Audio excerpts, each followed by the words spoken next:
आता नजर टाकू ग्रामीण पोलीस ठाणे निहाय गुन्ह्यांवर। पोलीस ठाणे दर्यापूर आरोपी टाटा मॅजिक क्रमांक MH27AR 5856 चा चालक, फिर्यादी गोपाल चोरपगार, कलम 279 429। हकीकत, आरोपी वाहन चालकाने भरधाव वेगाने गाडी चालवून म्हशीला ठोस मारली। या धडकेने म्हशीचा मृत्यू होऊन फिर्यादीचे 60,000 रुपयांचे नुकसान झाले। पोलीस ठाणे अंजनगाव आरोपी अज्ञात, फिर्यादी डॉक्टर शंकर श्रीराम लेंडे, कलम 457 380। हकीकत, चोराने फिर्यादीच्या घराचे लोखंडी ग्रिल काढून घरात प्रवेश केला। कपाटातील सोन्या चांदीचे दागिने व नगदी असा 51,500 रुपयांचा माल व शेजारील घरातील दागिने असा 68,500 रुपयांचा माल चोरून नेला। पोलीस ठाणे तळेगाव आरोपी चंद्रकांत नारायण गजभिये, फिर्यादी कुमारी वय वर्ष 17, कलम 376 1 2 323 504 506 सह कलम लहान मुलांचा लैंगिक शोषण कायदा 5L। हकीकत, फिर्यादी व आरोपीमध्ये 3 वर्षापासून प्रेम संबंध असून आरोपीने प्रेमाच्या नावाखाली शारीरिक शोषण केले। फिर्यादी मैत्रिणीसोबत जात असता आरोपीने मारहाण शिवीगाळ करून जीवे मारण्याची धमकी दिली। पोलीस ठाणे आसेगाव आरोपी जगदेव महादेवराव गायकवाड अधिक 3, फिर्यादी राजू विश्वनाथ सातनूरकर, कलम 353 188 323 34। हकीकत, फिर्यादी हे परीक्षा बंदोबस्त करत असताना आरोपी क्रमांक 1 दारूच्या नशेत शाळेत आला व खाली पडल्याने त्याला मार लागला। पेपर सुटल्यानंतर आरोपींनी संगनमत करून माझ्या भावाला मारले म्हणून फिर्यादीला मारहाण केली व सरकारी कामात अडथळा निर्माण केला। पोलीस ठाणे चांदूर रेल्वे आरोपी अज्ञात, फिर्यादी अमोल देवीदास पगारे, कलम 457 380। हकीकत, फिर्यादी व फिर्यादीची पत्नी कामावर गेले असता अज्ञात चोराने कपाटातील 10 ग्रॅमचं मंगळसूत्र, 10 ग्रॅमचा गोफ, 7 ग्रॅमची अंगठी, 8 ग्रॅमचा गोफ व नगदी 15,000 असा एकूण 1,29,700 रुपयांचा माल चोरून नेला।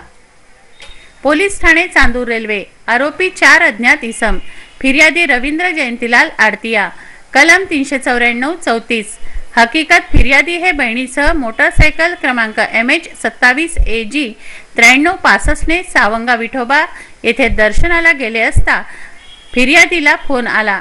त्याच वेळी जंगलातून 4 इसमांनी येऊन फिर्यादी जवळील सोन्याच्या अंगठ्या, मंगळसूत्र, गोफ व मोबाईल असा 66,700 रुपयांचा माल जबरीने चोरून नेला।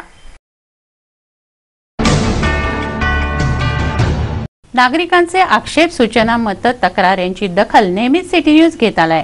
अचूक, सडेतोड व निर्भीड बातम्या हे सिटी न्यूजचं वैशिष्ट्य आहे। नागरिकांना सिटी न्यूजशी संवाद साधणं सोपं जावं यासाठी शहरातील विविध मुख्य चौकांमध्ये पत्रपेट्या लावण्यात आल्या आहेत। बघूया पत्रपेटीतील आक्षेप, सूचना आणि मतं।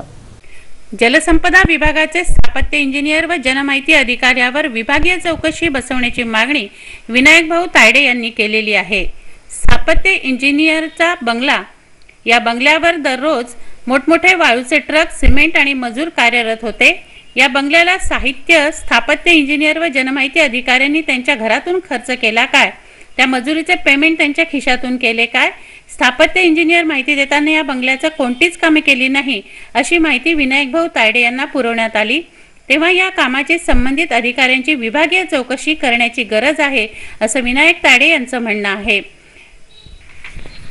शहरातील नामवंत शाळा ज्ञानमाता हायस्कूल येथे वर्ग 8वीच्या मराठी मुलांचे केस कापण्याची शिक्षा वैशाली राजपूत मॅडमने विद्यार्थ्यांना केली। विद्यार्थ्यांचे नाव किंवा पालकाचे नाव माहीत झाल्यास त्या विद्यार्थ्याचे शैक्षणिक नुकसान करण्याच्या भीतीपोटी कोणत्याच पालकाने किंवा विद्यार्थ्याने तक्रार दाखल केली नाही। या पालकांनी सिटी न्यूजकडे तक्रार दाखल केली आहे व न्याय मागितला आहे। विदर्भ शेतकरी जागृती अभियान, श्री हनुमान व्यायाम प्रसारक मंडळ, श्री शिवाजी कृषी महाविद्यालय, श्री शिवाजी शिक्षण संस्था अमरावती द्वारा संचलित व बँक ऑफ महाराष्ट्र यांच्या संयुक्त विद्यमाने शेतकरी प्रशिक्षण कार्यक्रम हनुमान व्यायाम प्रसारक मंडळात राबवण्यात येतो आहे। धारणी येथील 100 शेतकऱ्यांनी या शिबिराचा लाभ घेतला। दुग्ध व्यवसाय एक शेतीपूरक जोडधंदा या विषयावर प्राध्यापक नंदकुमार मानकर यांनी मार्गदर्शन केलं। तसंच मंडळाचे प्रधान सचिव पद्मश्री प्रभाकरराव वैद्य यांनी शेतकऱ्यांना मार्गदर्शन केलं। संत गाडगेबाबा अमरावती विद्यापीठाच्या NSIच्या माध्यमातून भव्य स्केटिंग रॅलीचं आयोजन करण्यात आलं।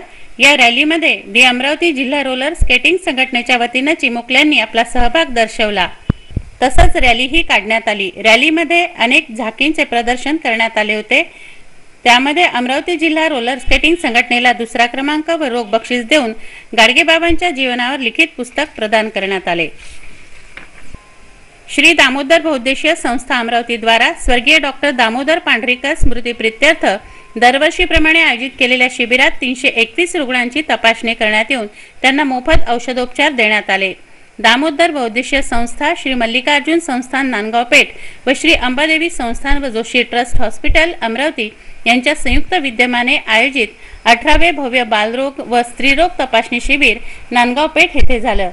डॉक्टर जयंत पांढरीकर, डॉक्टर उज्ज्वल बारंगे, डॉक्टर विनीत तापस, डॉक्टर तायडे, डॉक्टर ममता तापस, डॉक्टर वासनकर आदींनी येथे तपासणी करून मोफत औषधोपचार केला। यावेळी अंजली पांढरीकर, नंदू पांढरीकर, श्रीपाद पांढरीकर, अतुल पांढरीकर यांच्यासह मोठ्या संख्येने ग्रामस्थ उपस्थित होते। श्री क्षेत्र सावनेर येथे संत वामन महाराज संस्थानात संत बाल वामन महाराज यांच्या मार्गदर्शनात सुवर्ण महोत्सवी भागवत सप्ताहाची सांगता दहीहंडी महाप्रसादाने संपन्न झाली। भक्तिमय वातावरणात दहीहंडी व महाप्रसादाचा भाविकांनी लाभ घेतला। पर्यावरण जाणीव जागृती कार्यक्रमामधून फुलविली परसबाग।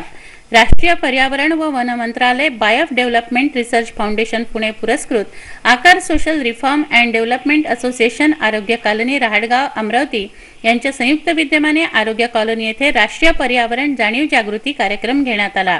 सांडपाण्याचा योग्य वापर कसा करावा तसंच परसबागेमध्ये कोणती झाडे लावावी व त्याची निगा कशी राखावी याबद्दल मार्गदर्शन करण्यात आलं।